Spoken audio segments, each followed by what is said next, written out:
Hello student, welcome to wake my YouTube channel VS career point. तो कैसे हैं आप लोग? आई होप के लगे अच्छे होंगे। आपकी जो स्टडी चलेगी काफी बेहतरीन चलेगी। तो आज के क्लास में हमने लेकर आया है क्लास 12 के फिजिक्स के मोस्ट इंपोर्टेंट ऑब्जेक्टिव क्वेश्चन जो आपके फाइनल बोर्ड परीक्षा के लिए काफी ज्यादा इंपॉर्टेंट है और काफी ज्यादा खास है। तो इन सारे इंपॉर्टेंट क्वेश्चन को काफी बेहतर तरीके से देखने का प्रयास कीजिएगा, क्योंकि आपके फाइनल बोर्ड परीक्षा में आने के बहुत ज्यादा चांसेस है और बहुत ज्यादा संभावना भी है। इसलिए आपको जो है ना सारे प्रश्नों को अच्छे तरीके से देख लेना है, ठीक है। हम अपने क्वेश्चन की तरफ बात करेंगे। इससे पहले ना आप लोग क्लास में नहीं जुड़े हैं तो जुड़ जाइए, डिस्क्रिप्शन में लिंक है या वहां पर नंबर भी है, वहां पर मैसेज कीजिएगा और वहां जुड़ जाइएगा, ठीक है ना। सारे बच्चे जुड़ने का प्रयास जरूर कीजिएगा, क्योंकि वहां से जो है 1 जनवरी से जो है ना आपको जो है सेट वितरण किया जाएगा। तो आप लोग ना सेट का लाभ उठाइएगा, पूरा फ्री में दिया जाएगा, याद रखिएगा, ठीक है ना। एक बार सारे बच्चे क्लास को लाइक कर लेंगे और चैनल को सब्सक्राइब कर लेंगे, ठीक है। यहाँ पर सीबीएसई बोर्ड और बिहार बोर्ड वाले बच्चे दोनों देखेंगे, ठीक है। 1 नंबर क्वेश्चन क्या कर रहा है कि किसी वस्तु पर आवेश की न्यूनतम मात्रा जो होती है नहीं हो सकती। न्यूनतम मात्रा जो होता है नहीं हो सकती, कितने से कम नहीं हो सकती है। तो याद रखिएगा मेरे भाई 1.6 गुने 10 के पावर -19 कूलम से जो ना कम नहीं हो सकती है, ठीक है ना। ऑप्शन ए वाला सही हो जाएगा। याद रखिएगा 70 क्वेश्चन है और पूरा किताब से जो है ना गैस किया हुआ प्रश्न है। तो आपको जो है ना इस गैस प्रश्न को अच्छे तरीके से रट जाना है, पढ़ जाना है, ठीक है। चलिए क्वेश्चन नंबर 2 की तरफ बढ़ेंगे। और 2 नंबर क्वेश्चन क्या कह रहा है, देखिए बहुत ही इंपॉर्टेंट है। 2 नंबर क्वेश्चन कह रहा है ना, दो विद्युत क्षेत्र रेखाएं एक दूसरे को किस कोण पर काटती है। हमने बोला था जब दो विद्युत क्षेत्र रेखाएं एक दूसरे आपस में समान होगी, यानी एक दूसरे पर चढ़ेगी, तो वहां ना काटेगी ना, वहां नहीं काट सकती, वहां नहीं काट सकी, क्योंकि एक ही बिंदु पर दो का टान जब चढ़ेगा तो कहां से काट सकती है, ठीक है ना। इसलिए ऑप्शन जो हो जाएगा डी वाला सही हो जाएगा। याद रखिएगा 2 का ऑप्शन डी वाला सही हो जाएगा, याद रखना है। पूरा गैस किया और निचोड़ पूरा प्रश्न है पूरा किताब से, इसलिए ना आप लोग सारे प्रश्नों को अच्छे से देख लीजिए, ठीक है। और कम समय में हम क्लास को खत्म कर देंगे, याद रखिएगा, ठीक है। चलिए 3 नंबर क्वेश्चन करें ना, किसी वस्तु पर आवेश का कारण होता है। किसी वस्तु पर आवेश के कारण क्या होता है, जल्दी से जो है 3 का ऑप्शन बतला दीजिए क्या हो जाएगा। इलेक्ट्रॉन का स्थानांतरण होता है, ठीक है ना। इलेक्ट्रॉन का स्थानांतरण होता है, ऑप्शन जो हो जाएगा सी वाला सही हो जाएगा, ठीक है ना। 3 का ऑप्शन सी हम लोग टिक कर देंगे। चलिए 4 नंबर क्वेश्चन क्या कर रहा है, देखिए 4 नंबर क्वेश्चन का रहना है कि आवेश का मात्रक क्या होता है। हमने बतलाया था कि आवेश का जो मात्रक होता है, याद रखिएगा क्या होता है। आवेश का मात्रक जो होता है एम्पियर ना होता है, कूलम ना होता है। आवेश का ईसाई मात्रक जो होता है कूलम होता है, याद रखिएगा। और यहां पूछा जाएगा आवेश का विमीय सूत्र जो पूछा जाएगा, तो अब आप लोग क्या मारिएगा, तो याद रखिएगा एटी होता है, ठीक है ना। एटी होता है आवेश का विमीय सूत्र जो होता है, एटी होता है, आपको याद रखना है, ठीक है। चलिए अगले क्वेश्चन की तरफ बढ़ेंगे। 5 नंबर क्वेश्चन क्या कर रहा है कि 8 कूलम ऋण आवेश में उपस्थित इलेक्ट्रॉनों की संख्या है। ये तो न्यूमेरिकल है और ये तो बतलाना पड़ेगा बनाकर, ठीक है ना। आप लोग ध्यान दीजिएगा किस टाइप से हम लोग बना रहे हैं। हम लोग पढ़े हैं इलेक्ट्रॉन की संख्या जब निकालेंगे तो एक फार्मूला हम लोग पढ़े थे, क्यू बराबर प्लस माइनस ए, नहीं हम लोग पढ़े हैं, ठीक है ना। या प्लस लिखेंगे या नहीं भी लिख सकते हैं, याद रखिएगा, ठीक है। यहां पर जो है अब यहां संख्या इलेक्ट्रॉनों की संख्या जब निकालना है तो इसका मतलब नंबर ऑफ कितना हो जाएगा, क्यू बटा ई हो जाएगा। आपको यहाँ फार्मूला यहाँ निकल कर आ गया, ठीक है ना। इस सूत्र से हम लोग फार्मूला निकाल लीजिए इसका, ठीक है। और यहाँ पर जब कह रहा है क्यू का मान मतलब कूलम कितना दिया है, जानते हैं 8 दिया है, आपको दिखाई भी दिया रहा है यहाँ पर, ठीक है ना। और यहाँ पर जब करेंगे तो 1.6 गुने 10 के पावर 19 कूलम में, कहिएगा आप कहां से आ गया। तो आप लोग पढ़े हैं कि ई का जो इलेक्ट्रॉन का जो मान होता है 1.6 गुने 10 के पावर -19 कूलम होता है, याद रखिएगा आप लोग, ठीक है। अब यहां से हम लोग क्या करेंगे, यहां पर हम बना रहे हैं, ठीक है। यहां से जब करेंगे 8 बटा 1.6 गुने 10 के पावर 19 हो जाएगा, ठीक है ना। 19 हो जाएगा, माइनस हटा देंगे, ठीक है ना, माइनस नहीं लिखेंगे और 19 हो जाएगा। यहां जगह कम पड़ रहा है, ठीक है ना, थोड़ी सी हम इसको मिटा रहे हैं, ठीक है, मिटा रहे हैं, यहीं से हम लोग बनाएंगे, याद रखिएगा। देखिए यहां हमने क्या लिखा, 8 बटा 1.6 गुने 10 के पावर 19 कूलम हमने लिखा, याद रखिएगा, ठीक है। अब यहां को हम लोग यहाँ दशमलव हटाएंगे तो यहाँ 80 लगा सकते हैं, 0 लगा सकते हैं। इसका मतलब जो हो जाएगा 16 गुने 10 के पावर 19 हो जाएगा। और जब काटेंगे तो 16 25 80 हो जाएगा। इसका मतलब 5 गुने 10 के पावर 19 कूलम आ गया। कहां पर आंसर दिखाई दे रहा है, ऑप्शन ए में दिखाई दे रहा है, याद रखिएगा ऑप्शन ए वाला सही हो जाएगा। यहां उम्मीद करते हैं आपको समझ में आ गया होगा। यहां स्क्रीन पर थोड़ी सी जगह कम पड़ रही है, जिसके कारण हमें मिटाकर बनाना पड़ा, ठीक है। आप लोग समझ गए होंगे, ठीक है। चलिए क्वेश्चन नंबर 6 की तरफ बढ़ेंगे। और 6 नंबर क्वेश्चन का रहना कह रहा है कि आकाश तरंग का संचार आधारित होता है। आकाश तरंग का संचार जो होता है किस पर आधारित होता है, तो हमने क्वेश्चन को बतलाया था मेरे भाई, काय आयन मंडल द्वारा प्रवर्तन के पर जो है क्या होता है, आधारित होता है, याद रखिएगा। ऑप्शन ए वाला सही हो जाएगा, 6 का ऑप्शन ए वाला हम लोग टिक कर देंगे, ठीक है। चलिए 7 नंबर क्वेश्चन की तरफ बढ़ेंगे मेरे भाई। कह रहा है कि उपग्रह संचार में विद्युत चुंबकीय तरंग का कौन सा भाग उपयुक्त होता है। कौन सा भाग जो होता है उपयुक्त होता है, इसका मतलब कहने का मतलब होता है प्रयोग होता है, ठीक है ना। प्रयोग होता है, कौन सा भाग हम लोग प्रयोग करते हैं, तो 7 का ऑप्शन जो हो जाएगा डी हो जाएगा। सूक्ष्म तरंगे करते हैं, याद रखिएगा ये पूरा किताब से जो है ना मेरे भाई गेस किया वो प्रश्न है, और बिहार बोर्ड में आने का बहुत ज्यादा चांसेस है, ठीक है ना। जोन अमेरिकन रहेगा वो हम तो खुद करके बतलाएंगे, याद रखिएगा। आपको जो क्या करना है, केवल एक ठही जो है ध्यान मकते नजर रखते हुए आपको जो है ना क्या करना है, सारे क्वेश्चन को देखते रहना है, ठीक है। चलिए क्वेश्चन नंबर 8 क्या कर रहा है कि रेडियो एवं टेलीविजन प्रसारण के कह रहा है कि सूचना संकेत का रूप होता है। सूचना संकेत का रूप जो होता है वो क्या होता है, तो याद रखिएगा 8 का ऑप्शन जो हो जाएगा ये हो जाएगा, याद रखिएगा, ठीक है ना। एक भी क्वेश्चन को नहीं छोड़ना है। एक बार सारे बच्चे क्लास को लाइक कर लेंगे, ठीक है। एक बार सारे बच्चे क्लास को लाइक करके और चैनल को सब्सक्राइब कर लेंगे, ठीक है ना। और ग्रुप में जुड़ जाएंगे, जो बच्चा ग्रुप में नहीं जुड़ा है वो जुड़ने का प्रयास करेंगे, ठीक है ना। डिस्क्रिप्शन में लिंक डाल दिया हूं, जुड़ जाइएगा आप लोग, ठीक है ना। चलिए क्वेश्चन नंबर 9 क्या कर रहा है, कह रहा है कि दशमिक संख्या 18 का द्विधारी तुल्यांक होगा। देखिए इसका प्रश्न जब आएगा ना तो 2 से 3 प्रश्न आएगा, कम से कम 3 ना तो 2 तक के आएगा, किसी से नहीं रोका जाएगा। 2 प्रश्न हमेशा आता ही है, याद रखिएगा आप लोग, ठीक है ना। तो हम निकाल कर बतलाएंगे, आप लोग अच्छे से समझ लीजिएगा, ठीक है। यहाँ पर देखिए, यहाँ पर 18 जब करेंगे, 18 का गुणनखंड कर देंगे सीधा, ठीक है ना। यहाँ जब 2 से काटेंगे तो यहाँ कितना आ जाएगा, 9 आ जाएगा, तो यहाँ 0 हो जाएगा। इसका मतलब पूरा कट गया तो 0 हो जाएगा। यहाँ जब 2 से काटेंगे हम लोग तो यहाँ 1 हो जाएगा, और यहाँ कितना हो जाएगा, 4 दूना 8 हो जाएगा, यानी मतलब 4 हो जाएगा। फिर यहाँ 2 से काटेंगे तो यहाँ 2 हो जाएगा, ठीक है ना। यहाँ 2 हो जाएगा, यहाँ 2 0 हो जाएगा, क्योंकि यहाँ 2 से 2 4 2 पूरा कट गया, ठीक है ना। जब यहाँ 2 से काटेंगे तो यहाँ 0 हो जाएगा, क्योंकि 2 से 2 कट जाएगा, और शेष जो बच जाएगा ना, शेष हम लोग लिखेंगे, कट भी जाएगा तब भी शेष हम लोग लिखेंगे, याद रखिएगा 1 शेष बच जाएगा, ठीक है ना। तो नीचा से हम लोग लिखते जाएंगे, नीचा से क्या करेंगे, हम लोग लिखते जाएंगे, याद रखिएगा। तो 1 0 0 1 0 हो जाएगा। कहीं पर दिया है का, होल टू लगा दीजिएगा, कहीं पर दिया है का, देखिए ऑप्शन ए में दिखाई दे रहा है, ऑप्शन ए वाला सही हो जाएगा। उम्मीद करते हैं यहाँ समझ गए होंगे आप लोग, ठीक है ना। बहुत ही आसान होता है, जो बच्चा थोड़ी सी दिमाग दे देगा ना यहाँ पर, तो बहुत ही आसान तरीका से निकल जाएगा, ठीक है ना। और 2 से 3 प्रश्न हमेशा आता है, आप लोग याद रखिएगा प्रश्न, ठीक है। चलिए 10 नंबर क्वेश्चन क्या कर रहा है, करते अर्धचालकों में अपद्रव्य में डालने से डैश होता है, क्या हो जाता है। अपद्रव्य जब अर्धचालक में हम लोग डालेंगे तो उसमें क्या हो जाएगा। हमने क्वेश्चन काफी बार बताया मेरे भाई कि याद रखिएगा, उसकी चालकता जो हो जाएगी इंक्रीज हो जाएगी, इसका मतलब क्या हो जाएगी, बढ़ जाएगी, ठीक है। ऑप्शन जो हो जाएगा डी वाला सही हो जाएगा, याद रखना है, ठीक है। 11 नंबर क्वेश्चन क्या कर रहे हैं, यहाँ सारे बच्चे गलत कर देंगे, हम जानते हैं, ठीक है ना। बहुत सारे बच्चे यानी 99% बच्चे जो है ना यहाँ गलत करेंगे आंसर, ठीक है ना। 99% हम बोल रहे हैं, ठीक है ना। एक स्वस्थ व्यक्ति के आंखें के लेंस की फोकस दूरी लगभग होती है। देखिए यहाँ पर स्पर्श दर्शन की न्यूनतम दूरी नहीं पूछा जा रहा है कि 25 सीएम आप लगा देंगे, ठीक है ना, नहीं तो गलत हो जाएगा। अगर 25 सीएम लगाते हैं तो गलत हो जाएगा, क्योंकि यहाँ पर देखिए एक स्वस्थ व्यक्ति के आंख के लेंस की फोकस दूरी लगभग पूछा जा रहा है, तो हमने बतलाया है 2 सीएम होता है। ऑप्शन बी वाला सही हो जाएगा, 11 का ऑप्शन बी हो जाएगा, याद रखिएगा। अगर स्पर्श दर्शन की न्यूनतम दूरी की बात करता तो अब हम लोग 25 सीएम मारते, आप लोग याद रखिएगा, ठीक है। चलिए 12 नंबर क्वेश्चन क्या करेगा, प्रकाश वर्ष किस भौतिक राशि का मात्रक होता है। प्रकाश वर्ष किस भौतिक राशि का मात्रक होता है, ये तो हमने क्वेश्चन आपको बहुत बार कराया है मेरे भाई कि दूरी का मात्रक होता है। और पूछा जाएगा कि प्रकाश वर्ष में भौतिक राशि का जो चाल होता है वो कितना होता है, तो ये भी हमने बतलाया था 3 × 10⁸ मीटर प्रति सेकंड होता है। और पूछा जाएगा कि प्रकाश वर्ष का मात्रक जो होता है वो कितना हो, मात्रक मान कितना होता है, मान पूछा जाएगा तो कितना हमने बतलाया था 9.46 × 10⁻15 बतलाए थे ना हम, 10⁻15 माइनस में नहीं बतलाए थे, प्लस में बतलाए थे, याद रखिएगा। प्लस में 15 बतलाए थे, याद रखिएगा, ठीक है ना। और का मीटर में आएगा, ठीक है ना। आप लोग दोनों याद रखिएगा। अगर चाल पूछेगा तो 3.3 × 10⁻8 मीटर प्रति सेकंड मारेंगे, और क्या मान पूछेगा तो 9.46 × 10⁻15 मीटर मारेंगे, याद रखिएगा आप लोग, ठीक है ना। बहुत इंपॉर्टेंट है, याद रखिएगा प्रश्न को। चलिए 13 नंबर प्रश्न क्या करेगा, उत्तल लेंस द्वारा निम्नलिखित में से कौन सा दृष्टि दोष को दूर किया जा सकता है। अगर उत्तल कहेगा तो अब हम लोग दूर या दीर्घ मारेंगे, ठीक है ना, दूर या दीर्घ मारेंगे, याद रखिएगा। और लेकिन यहां पर अवतल लेंस का बात करता, अवतल लेंस का अगर बात करता तो अब हम लोग क्या मारते, निकट दृष्टि दोष मारते, आप लोग याद रखिएगा आप लोग, ठीक है ना। हम जो क्वेश्चन डिफिनेट करके बतला रहे हैं ना उसको बहुत अच्छे तरीका से समझने का प्रयास कीजिएगा आप लोग, ठीक है।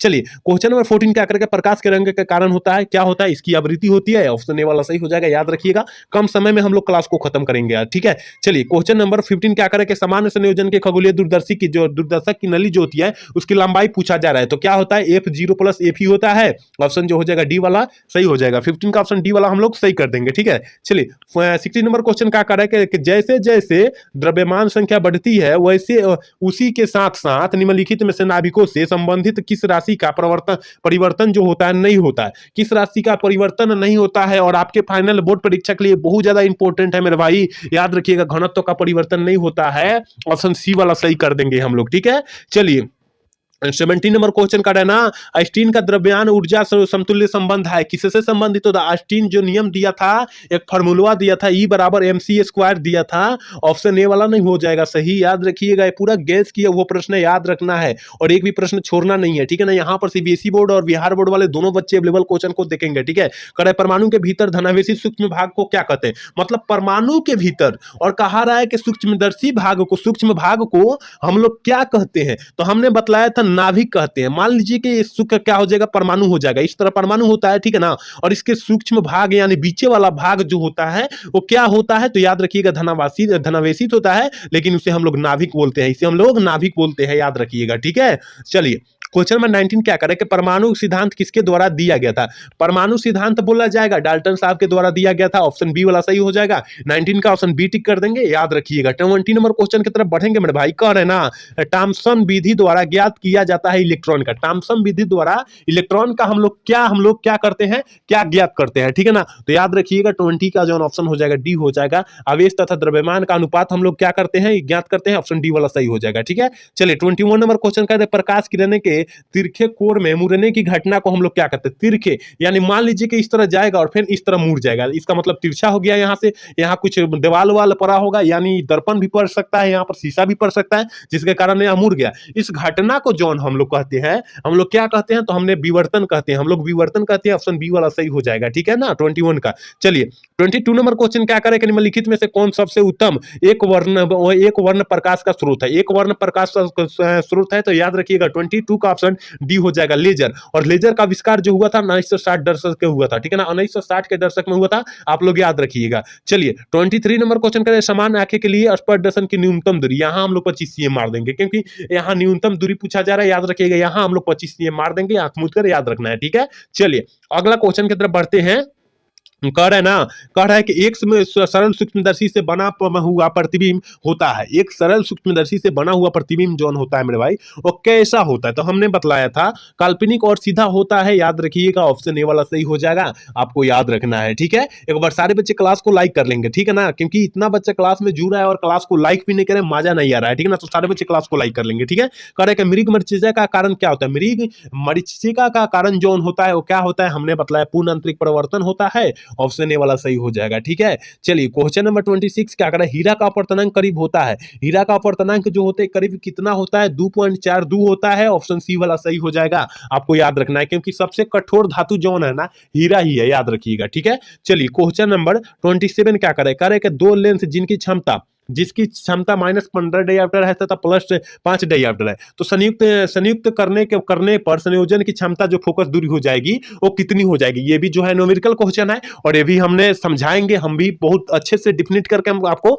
समझाएंगे, ठीक है ना। यहाँ इसका मतलब जो हो गया, ये P1 का मान दे दिया, यहाँ समझ लीजिए P1 का मान दे दिया और ये जो है P2 का मान दे दिया, ठीक है ना। यहाँ पर दो का मान दे दिया, तो यहाँ आपका क्या निकालना है, ये P का मानवा निकाल लेना है, ठीक है। तो P1 + P2, ठीक है। तो P1 का मान कितना दिया है मेरे भाई, दिया है -15 डायऑप्टर दिया, ठीक है ना। P2 का जो मान दिया है 5 डायऑप्टर दिया है, समझ सकते हैं यहाँ पर, ठीक है ना, ध्यान दीजिएगा, ठीक है। अब यहाँ से -15 में से +5 जाएगा तो -10 हो जाएगा, इसका मतलब यहाँ से जो हो जाएगा डायऑप्टर में निकला, P का जो है मतलब क्षमता का जो मान निकला -10 डायऑप्टर निकला, ठीक है ना। अब यहाँ फोकस दूरी पूछा जा रहा है, ठीक है ना, यहाँ फोकस दूरी पूछ रहा है, तो यहाँ हम लोग पढ़े हैं F बराबर, जब डायऑप्टर में दिया रहेगा तो 100 बटा कितना लगा देंगे, P लगा देंगे, इसका मतलब 100 बटा -100/10 हो जाएगा, क्योंकि 10 वाला माइनस जो है इसको ऊपर वहां भेज दिए, इसका मतलब काटेंगे तो -10 कितना हो जाएगा, CM हो जाएगा, इसका मतलब ऑप्शन जो हो जाएगा बी हो जाएगा, याद रखिएगा। देख लीजिए किस टाइप से हमने निकाल दिया और बहुत आसान तरीका से हमने निकाला, आप लोग समझ लीजिएगा, स्क्रीनशॉट मार दीजिए, ठीक है।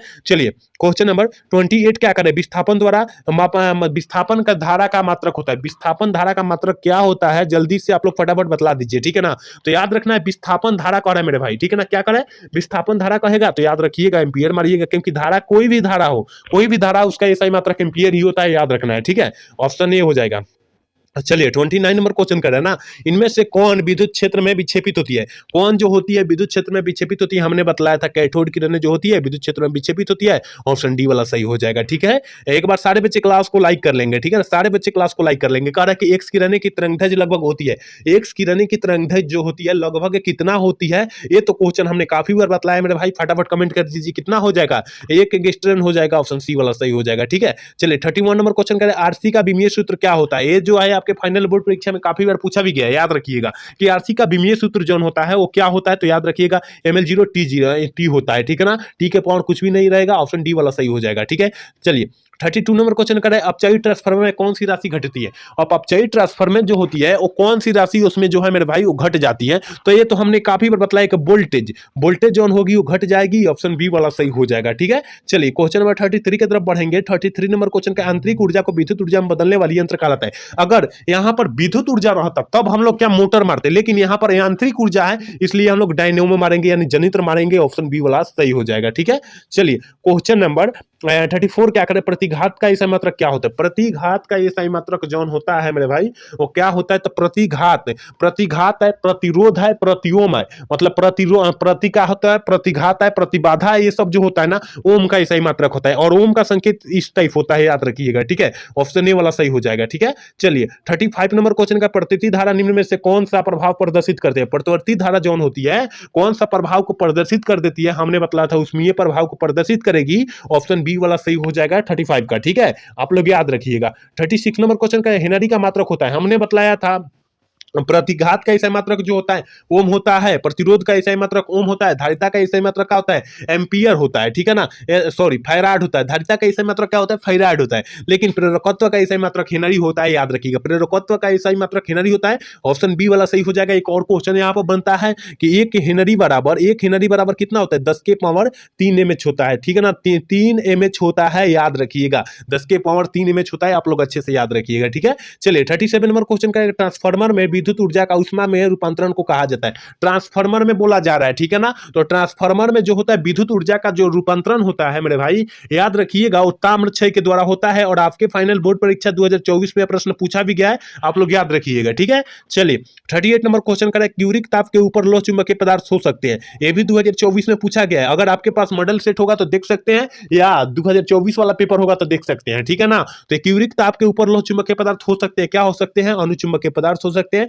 ऑप्शन ए वाला सही हो जाएगा 38 का। ठीक है, एक बार सारे बच्चे क्लास को लाइक कर लेंगे। ठीक है ना, अभी तक ग्रुप में आप लोग नहीं जुड़े हैं तो जुड़ने का प्रयास करें। डिस्क्रिप्शन में लिंक है, नंबर भी है, वहां पर मैसेज भी कर सकते हैं आप लोग। ठीक है, करें प्रति चुंबकीय पदार्थ की चुंबकशीलता होती है। प्रति चुंबकीय पदार्थ की चुंबकशीलता जो होती है बहुत कम होती है। क्या होती है? बहुत कम होती है, याद रखिएगा। ऑप्शन बी वाला हम लोग सही कर देंगे। ठीक है, चलिए 14 नंबर क्वेश्चन क्या करे ना कि चुंबकीय फ्लक्स का ईसाई मात्रक क्या होता है? फ्लक्स का ईसाई मात्रक तो आंख मुतर क्या मारना है? डब्ल्यू बी यानी वेबर मारना है। ठीक है, ऑप्शन बी वाला सही कर देना है। ठीक है, चलिए 41 नंबर क्वेश्चन की तरफ बढ़ते हैं। प्लांक नियतांक का बीमा का मान होता है। प्लांक नियतांक का मान जो होता है वो कितना होता है? और आपके फाइनल बोर्ड परीक्षा 25 के लिए बहुत ज्यादा खास है और काफी ज्यादा इंपॉर्टेंट भी है, तो याद रखिएगा। प्लांक नियतांक की बीमा का बात कर रहा है तो एक 6.626 गुने 10 के पावर 34 होता है, याद रखिएगा। ऑप्शन जो हो जाएगा क्या हो जाएगा? 41 का ऑप्शन ए हो जाएगा। हम बी मार रहे हैं। ठीक है ना, ऑप्शन ए वाला हो जाएगा क्योंकि क्या इनवर्स में भी नहीं रख सकता है क्योंकि बाटा में नहीं होता है, गुना में होता है, जूल सेकंड होता है, याद रखिएगा। तो यहाँ बाटा में कैसे हो जाएगा? गलत हो जाएगा। ठीक है ना, ऑप्शन ए वाला सही हो जाएगा। ठीक है, चलिए क्वेश्चन नंबर 42 क्या करें कि समतल दर्पण की वक्रता त्रिज्या क्या होती है? हमने बताया था इन्फिनिटिव। इन्फिनिटिव मतलब अनंत होता है। ऑप्शन सी वाला सही हो जाएगा। ठीक है ना, ये तो बबुआ वाला सवाल है, आप लोग सारे बच्चे मार दिए होंगे। चलिए क्वेश्चन नंबर 43 कह रहा है 43 नंबर क्वेश्चन में निम्नलिखित में से किस वैज्ञानिक ने सर्वप्रथम यह पता किया कि प्रकाश भी विद्युत चुंबकीय तरंग है? प्रकाश भी विद्युत चुंबकीय तरंग है, किस वैज्ञानिक ने लगाया? तो याद रखिएगा 43 का ऑप्शन डी हो जाएगा। मैक्सवेल साहब द्वारा बतलाया गया है और यह जाना गया। ठीक है ना, चलिए क्वेश्चन नंबर 44 क्या कह रहा है कि धरती के चुंबकीय ध्रुव कह रहा है कि धरती के चुंबकीय ध्रुव पर नमन कोण का मान जो होता है, नमन कोण जहां कह दिया मेरे भाई वहां 90 डिग्री लगा देना है। ऑप्शन बी वाला टिक कर लेना है। अगर विषुवतीय रेखा का मान करे तो विषुवतीय रेखा का बात करें 0 डिग्री, याद रखिएगा। विषुवतीय रेखा का बात करें तो, ठीक है ना, या विषुवत रेखा का बात करें तो। ठीक है, चलिए 45 नंबर क्वेश्चन करेगा चुंबकीय नमन नमन का जो मान होता है वो कितना होता है, शून्य होता है। चुंबकीय नमन का मान शून्य होता है कहां पर शून्य होता है, तो याद रखिएगा 45 का ऑप्शन ए हो जाएगा, चुंबकीय निरीक्षण पर जो होता है शून्य होता है, ऑप्शन ए वाला सही हो जाएगा। चलिए क्वेश्चन नंबर 46 क्या कह रहा है कि किसी एलसीआर परिपथ में ऊर्जा का क्षय होता है। किसी एलसीआर परिपथ में जो होता है ऊर्जा का क्षय क्या होता है, कथी होता है, प्रति ओमे है कादू, ठीक है ना, प्रतिरोध कर्म है, ऑप्शन जो हो जाएगा ऑप्शन बी वाला सही हो जाएगा, ठीक है। चलिए क्वेश्चन नंबर 47 क्या कर रहा है, एक पूरे चक्र में कह रहा है पूरे चक्र में परिवर्तित धारा का मान होता है। देखिए पूरा चक्र में कहेगा इसका मतलब इस तरह हो जाएगा, पूरा में कहेगा तब मारिएगा शून्य, ठीक है ना। अगर आधा में कहेगा, इसका आधा में कहेगा इस तरह घेरा तब, चाहे इस तरह घेरा तब, ठीक है ना। याद रखिएगा अगर आधा में कहेगा तो 2I0/पाई हो जाएगा, ठीक है। अगर आधा में कहेगा तब आप लोग याद रखिएगा, ठीक है। चलिए क्वेश्चन नंबर 48 की तरफ बढ़ेंगे। कह रहा है ना केवल प्रतिरोध का शक्ति गुणांक होता है, केवल प्रतिरोध का जो होता है शक्ति गुणांक में भाई वो कितना होता है, तो याद रखिएगा 1 होता है, ऑप्शन ए वाला टिक कर देंगे, याद रखना है, ठीक है। चलिए 49 नंबर क्वेश्चन करें कि चुंबकीय फ्लक्स है, चुंबकीय फ्लक्स जो है क्या है, तो याद रखिएगा 49 का ऑप्शन बी हो जाएगा, अदिश राशि का उदाहरण है, ऑप्शन बी वाला टिक कर देंगे। चलिए 50 नंबर क्वेश्चन करें यंग का डबल कह रहा है सिल्टर प्रयोग किस घटना पर आधारित होता है। ये बहुत ही इंपॉर्टेंट है और आपके फाइनल बोर्ड परीक्षा 2025 में आने का बहुत ज्यादा चांसेस भी है, इसलिए आपको जो है याद रखना होगा। 50 नंबर का आंसर याद रखना होगा, याद रखिएगा विवर्तन और व्यक्तिकरण दोनों में होता है, ऑप्शन सी वाला सही हो जाएगा, ठीक है। चलिए 51 नंबर क्वेश्चन करें कि किरचॉफ का द्वितीय नियम जो होता है किस पर आधारित होता है या किस नियम का पालन करता है, तो ऊर्जा संरक्षण नियम पर आधारित होता है, याद रखिएगा, ऑप्शन बी वाला सही जगह। लेकिन यहाँ प्रथम नियम का बात करता है तो आवेश संरक्षण नियम हो जाता है, ठीक है। चलिए अगला क्वेश्चन क्या कह रहा है ना कि विद्युत परिपथ की शक्ति होती है, विद्युत परिपथ की शक्ति क्या होती है, V²/R होती है, कहीं दिया है, का देखिए ऑप्शन सी में दिया है, ऑप्शन सी वाला हम लोग टिक कर देंगे, ठीक है। चलिए क्वेश्चन नंबर 53 क्या करके विद्युत वाहक बल की बीमा है, विद्युत वाहक बल की बीमा जौन होती है वो क्या होती है, याद रखिएगा 53 का ऑप्शन जौन हो जाएगा डी हो जाएगा, ठीक है। विद्युत वाहक बल की बीमा क्या होती है, याद रखिएगा ml² T⁻³ I इनवर्स होती है, I इनवर्स होता है, याद रखिएगा, ठीक है। चलिए क्वेश्चन नंबर 54 क्या करें, इलेक्ट्रॉन वोल्ट द्वारा मापा जाता है, इलेक्ट्रॉन वोल्ट द्वारा क्या मापा जाता है। अब तो आंसर पता चल गया होगा कि ऊर्जा को हम लोग मापते हैं, ऑप्शन डी वाला सही हो जाएगा, ठीक है। आप लोग ना चिंता मत करें और सारा क्वेश्चन इसी टाइप से पूछा जाएगा आपके फाइनल बोर्ड परीक्षा में, इसलिए जो है इन सारे प्रश्नों को रटना आती है आवश्यक है, पढ़ना आती है आवश्यक है, ठीक है। 55 नंबर क्वेश्चन करके अर्धचालक को T1K से T2K तक ठंडा किया जाता है, तो इसका प्रतिरोध जौन हो जाएगा वो क्या हो जाएगा, तो याद रखिएगा 55 का ऑप्शन सी हो जाएगा, यानी इंक्रीज हो जाएगा, बढ़ जाएगा, ऑप्शन सी वाला सही हो जाएगा। चलिए क्वेश्चन नंबर 56 क्या करे कि एक स्वस्थ मनुष्य के भीतर जो शरीर का विद्युत प्रतिरोध जौन होता है वो कितना होता है। देखिए कहीं कहीं 50,000 ओम भी दिया रहता है और कहीं कहीं 10,000 ओम भी दिया रहता है, तो आपको जो है 10,000 ओम मारना है, 50,000 ओम वाला नहीं मारना है, नहीं तो गलत हो जाएगा, क्योंकि आपके टारगेट वाला में कुछ गलत क्वेश्चन रहता है, आप लोग को पता है, याद रखिएगा। तो 50,000 ओम कैसे हो जाएगा, एक स्वस्थ मनुष्य के शरीर में जो होता है 10,000 ओम होता है, याद रखिएगा। चलिए क्वेश्चन नंबर 57 क्या करे कि कार्बन प्रतिरोध का कलर कोड में नीले रंग का मान पूछा जा रहा है। हमने एक ट्रिक बतलाया था मेरे भाई, बीबी रोय, ठीक है ना, बीबी रोय जीबी एक फॉर्मूला हमने बतलाया था, हमने बोला था 0 से शुरू कीजिए और 1 2 3 4 5 6 यानी यहाँ पर 6 तक समाप्त कर दीजिए, और यहाँ पर अब आपका जो है स्पेलिंग मिलाइए कि बुल्लू का क्या होता है, याद रखिएगा बुल्लू मतलब क्या होता है, बुल्लू मतलब नीला होता है, इसका मतलब जो हो जाएगा 6 हो जाएगा, ठीक है ना। तो 6 कहां में दिया है, ऑप्शन डी में दिया, ऑप्शन डी वाला टिक कर देंगे। और ये जो है ट्रिक जो है ना, ये रामबाण ट्रिक है, आप लोग याद कर लीजिएगा, ठीक है। चलिए क्वेश्चन नंबर 58 क्या करें कि 1 वाट बराबर होता है, 1 वाट बराबर जो होता है किसके बराबर होता है, तो क्या हो जाएगा 58 का ऑप्शन हम लोग क्या टिक करेंगे, याद रखिएगा, ऑप्शन सी टिक करेंगे, याद रखिएगा। इस टाइप से भी दे सकता है, जूल प्रति सेकंड भी दे सकता है, आपको घबराना नहीं है, ठीक है।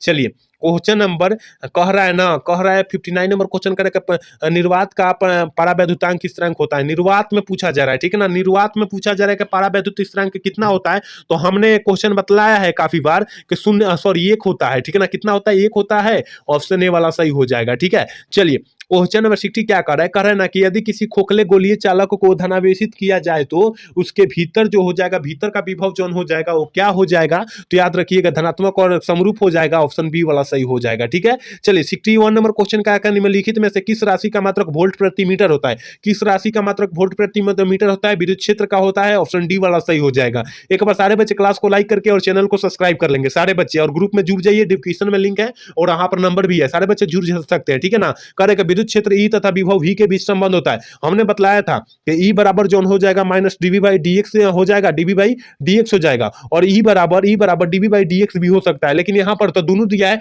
लेकिन हमने ये भी बात वहां बतलाया था अगर दोनों दिया रहे तो माइनस वाला आप लोग सटीक आंसर मारिएगा। ठीक है ना, माइनस वाला मारिएगा, या ए बी दिया रहे तो दोनों मार दीजिएगा। ठीक है ना, ए और बी सी ऑप्शन में दिया रहे, ए और बी दोनों दिया रहे तो क्या करेंगे हम लोग, सी एल ऑप्शन टिक कर देंगे, याद रखिएगा। ठीक है ना, तो यहां हम लोग फिलहाल माइनस वाला मारेंगे, ऑप्शन ए वाला टिक कर देंगे। ठीक है ना, ऑप्शन ए वाला टिक हो जाएगा। ठीक है, चलिए क्वेश्चन नंबर 63 क्या करें, आवेशित खोखले गोले के अंदर अंदर विद्युत क्षेत्र की तीव्रता जो होती क्या होती है, हमने बतलाया था कि आपको जो है जहां इस तरफ का आए क्वेश्चन, यानी कहने का मतलब जहां एक गोला वाला है, यानी अंदर की बात किया जाए, अंदर का मान होता है, अंदर का मान शून्य हो जाता है जब कुछ उसे घेर दीजिएगा, किसी चीज जिसे आप लोग घेर दीजिएगा कुछ को, तो उसका मान शून्य हो जाता है, ऑप्शन जो हो जाएगा बी वाला सही हो जाएगा 63 का। ठीक है, चलिए 64 नंबर क्वेश्चन की तरफ बढ़ेंगे मेरे भाई, बहुत ही इंपॉर्टेंट प्रश्न है, इसलिए आपको जो है पढ़ जाना है। ठीक है, यदि समरूप विद्युत क्षेत्र एक्स अक्ष की दिशा में हो तो संविभवी तल होगा, संविभवी तल जो हो जाएगा वो क्या हो जाएगा, तो याद रखिएगा वाई जेड के तल की दिशा में हो जाएगा, ऑप्शन बी वाला सही हम लोग कर देंगे। ठीक है, चलिए 65 नंबर क्वेश्चन करें कि एक स्थिर विद्युत क्षेत्र उत्पन्न कर सकता है, एक स्थिर विद्युत क्षेत्र उत्पन्न क्या कर सकता है, तो याद रखिएगा केवल विद्युत क्षेत्र उत्पन्न कर सकता है, विद्युतीय क्षेत्र उत्पन्न कर सकता है, ऑप्शन बी वाला सही कर सकते हैं हम लोग। ठीक है, चलिए क्वेश्चन नंबर 66 क्या कर रहा है, कह रहे हैं ना कि किसी घिरे हुए बंद पृष्ठ पर कह रहे विद्युतीय फलक के भीतर स्थिर आवेश का होता है, स्थिर आवेश का मान यहां नहीं दिया है, लेकिन स्थिर आवेश का मान होता है कितना होता है, तो याद रखिएगा 1/1 एप्सिलॉन नॉट का गुना होता है, याद रखिएगा। ये 2023 में पूछा भी हुआ है प्रश्न। ठीक है ना, ये 2023 में प्रश्न पूछा हुआ है, आप लोग नहीं देखे होंगे तो देख लीजिएगा, क्योंकि ये प्रश्न पूछा हुआ है। ठीक है, चलिए 67 नंबर क्वेश्चन करें कि विद्युत का सबसे अच्छा चालक हो निम्न में से कौन है, विद्युत का सबसे अच्छा चालक की बात किया जाए, चांदी मारिएगा, ऑप्शन ए वाला सही कर दीजिएगा। ठीक है, चलिए क्वेश्चन नंबर 68 क्या करें, आवेशित चालक की स्थिति ऊर्जा होती है, आवेशित चालक की स्थिति ऊर्जा क्या होती है, हमने बताया था 1/2